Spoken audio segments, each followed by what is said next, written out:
Yes, അങ്ങനെ 19-ന് budget അവതരണം നടക്കാനിരിക്കുകയാണ്. VD. Satheesan സർക്കാരിന്റെ ആദ്യ ബജറ്റിൽ മലബാറിന് വലിയ പ്രതീക്ഷകളാണുള്ളത്. മലബാർ ടൂറിസം, ബേപ്പൂർ തുറമുഖ വികസനം, ഗ്വാളിയർ റയോൺസ് ഫാക്ടറി സ്ഥലത്ത് IT ഹബ്ബ് തുടങ്ങിയ പദ്ധതികൾക്ക് ബജറ്റിൽ പരിഗണന ലഭിക്കുമെന്നാണ് പ്രതീക്ഷ.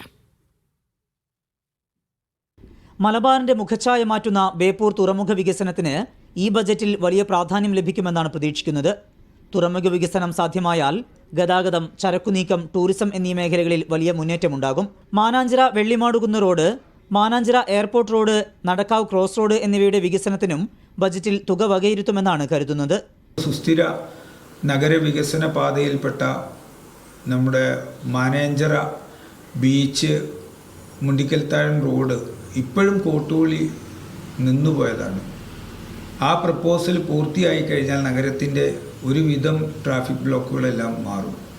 ഒരു ടൂറിസം കോറിഡോർ മലബാറിന് നിർബന്ധമാണ്.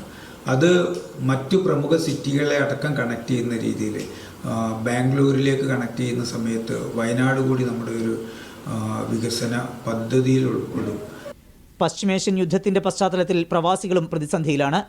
പ്രവാസി ക്ഷേമ പദ്ധതികൾക്കും സർക്കാർ പ്രാധാന്യം നൽകുമെന്നാണ് കരുതുന്നത്.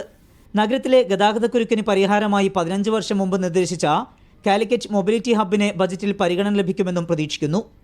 വാണിജ്യ വ്യവസായ മേഖലയിലും വലിയ പ്രഖ്യാപനങ്ങൾ ഉണ്ടാകുമെന്നാണ് കരുതുന്നത്. മാവൂര് ഗ്വാളിയർ റയോൺസിൻ്റെ ഇത്രയധികം സ്ഥലം ഇപ്പോഴും ഉപയോഗിക്കാൻ കഴിയാതെ നിൽക്കുന്ന ഒരു പ്രദേശമാണ്.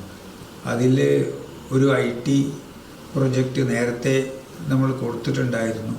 വിദേശ തൊഴിലെടുക്കുന്ന മേഖലകളിൽ ഭയങ്കര പ്രത്യാഘാതം നേരിട്ടുകൊണ്ടിരിക്കുന്ന ഈ സമയത്ത് അവരൊക്കെ പുനരധിവസിപ്പിക്കാനുള്ള പാക്കേജുകൾ നിർബന്ധമായും ഈ ബജറ്റിൽ ഞങ്ങൾ പ്രതീക്ഷിക്കുന്നുണ്ട്.